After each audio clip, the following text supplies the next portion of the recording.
Bien-aimé, sois béni dans le nom puissant de Jésus.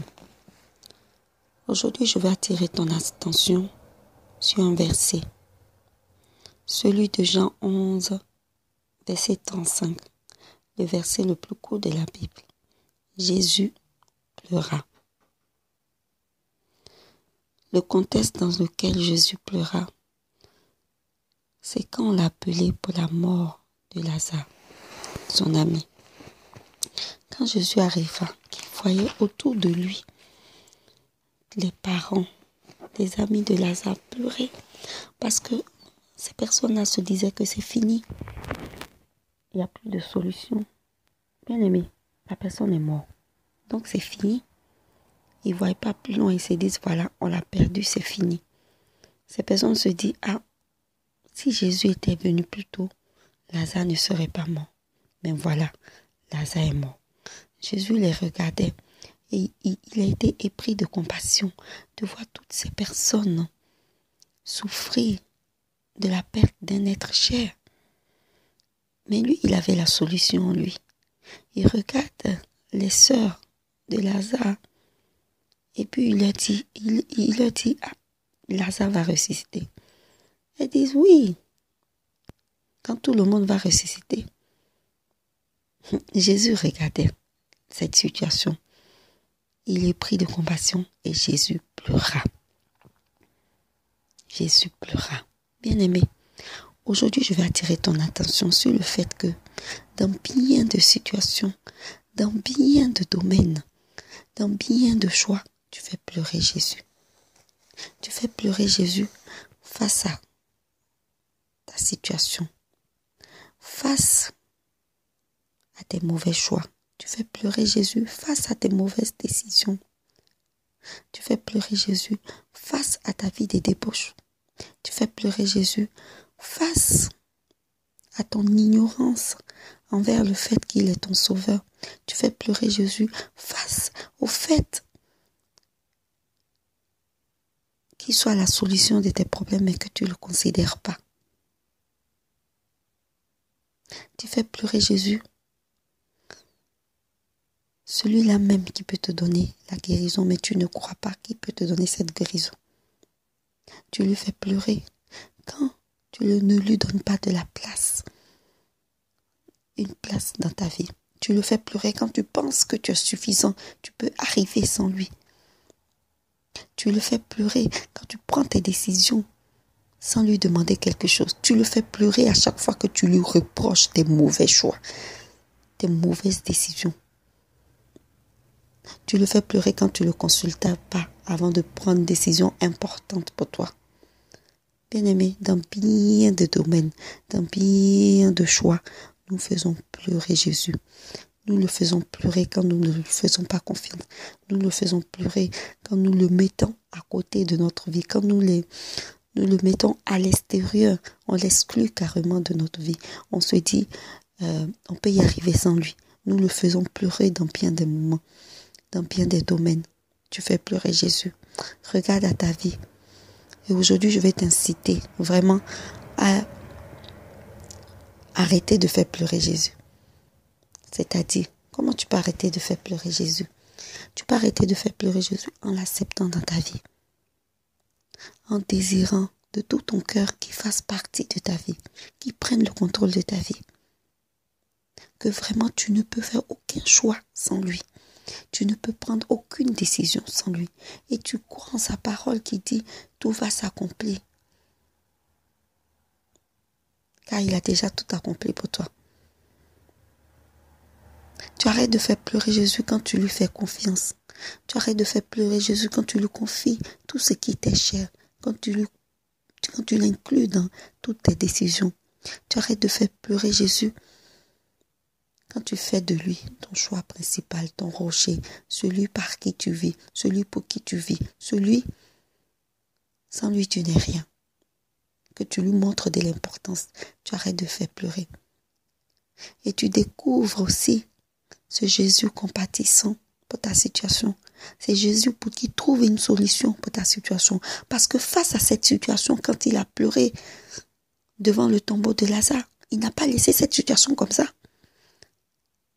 il n'a pas laissé cette situation comme ça.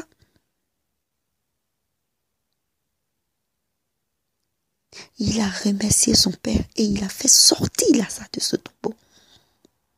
Laisse-moi te dire que face à ta situation, je ne sais pas ce que tu traverses, mais peu importe ce que tu traverses, Jésus peut te faire sortir de là. Il est la solution à ton problème. Donc arrête de te lamenter, arrête de le faire pleurer. Et plutôt saisis la solution qu'il te donne. Saisis l'opportunité qu'il te donne. Saisis cette main qu'il te donne. Et donne-lui une place dans ta vie. Donne-lui une place dans ton cœur. Pour expérimenter cet amour qu'il a pour toi. Parce que laisse-moi te dire, quelqu'un ne prouve pas de la compassion pour quelqu'un s'il n'aime pas cette personne. Ça s'appelle de la pitié. On te regarde et tu dis, il fait pitié. Mais quand tu as la réelle compassion, que tu portes le problème de cette personne dans ton cœur, tu compatis à son problème. C'est que déjà, envers cette personne, il y a de l'amour. Donc laisse-moi te dire que Jésus t'aime plus que n'importe qui. C'est celui-là qui est prêt à tout pour toi. Il a déjà tout fait. Il est parti jusqu'à la croix pour toi. Donc c'est pas ce que tu traverses qui ne peut pas t'aider, qui ne peut pas te sortir de là. Jésus a la solution à ton problème. Laisse-le rentrer dans ta vie. Fais-lui une place. Laisse-le décider pour toi, car lui seul sait ce qui est bon pour toi. Fais-lui totalement confiance. Saisis cet amour qu'il t'offre. Cet amour qui n'a pas de souffrance. Cet amour hors commun. Laisse Jésus diriger ta vie. Laisse Jésus te démontrer son amour. Laisse Jésus te soutenir dans tous tes problèmes, te guérir dans ta maladie. Laisse Jésus te donner ce miracle que tu attends tant, car rien ne lui est impossible. Fais-lui de la place. Je t'incite aujourd'hui à ouvrir ton cœur à ce merveilleux Jésus compatissant, à ce merveilleux Jésus qui te soucie vraiment de tes problèmes et qui trouve une solution à ton problème. Laisse Jésus régner dans ta vie. Voilà le message que je tenais à te faire passer ce matin. Que tu donnes une place à ton Jésus dans ton cœur. Que tu lui donnes contrôle de toute ta vie. Que tu lui fasses totale confiance, abandon total. Car il pleure sur ta situation. Car il regarde à ta situation. Car il compatit et il est rempli d'amour pour toi. Tout ce qu'il demande, c'est une place dans ta vie. C'est de la confiance. C'est de le laisser te montrer les solutions. De laisser t'ouvrir les portes. C'est de le laisser te porter jusqu'à ta victoire. Te porter jusqu'à ta destinée. Le laisser te conduire jusqu'à la lumière. Car le ténèbre que tu traverses n'est pas fait pour te tuer. Juste pour que tu vois qu'il est sans limite. Qu'il est sans limite. Qu'il peut te sortir de toutes les situations. Mais pour cela, il faut le laisser faire. Arrête de chercher des solutions par toi-même. Arrête. Bien-aimé, ce matin, je t'incite à arrêter de faire pleurer Jésus sur ta situation, car il a la solution. Car il a la solution.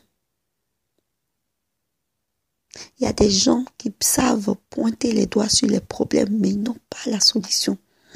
Qui sont là, qui se lamentent avec toi, mais ils n'ont pas la solution. Laisse-moi te dire ce matin que Jésus a la solution. Non seulement il peut pointer le doigt sur ton problème, mais c'est celui-là même qui te sort de ce problème. Laisse ton Jésus régner dans ton cœur. Laisse ton Jésus prendre le contrôle. Laisse Jésus trouver la solution, t'ouvrir les portes. Vous êtes bénis dans le nom de Jésus. Laisse-moi prier pour toi. Éternel mon Dieu, je te demande, Papa. Je te demande, Père, d'intervenir dans la vie de mon frère, de ma soeur. Je ne sais pas ce qu'elle traverse, papa, mais interviens dans la vie. De la même manière que tu es intervenu dans la situation de Lazare. C'est de cette même manière, Père, je t'implore ce matin d'intervenir dans sa vie, d'étendre ta main de grâce sur sa vie. Ressuscite, papa, tout ce qui est mort dans sa vie. Ressuscite son miracle. Ressuscite sa santé. Donne-lui la solution à ce problème qu'il pense ou qu'elle pense impossible de s'en sortir. Car tu es la solution de tout problème. Je te rends gloire, je bénis ton Saint-Nom, papa. Car je sais que tu accomplis tout dans la vie de la personne qui m'écoute. Dans le nom de Jésus. Amen.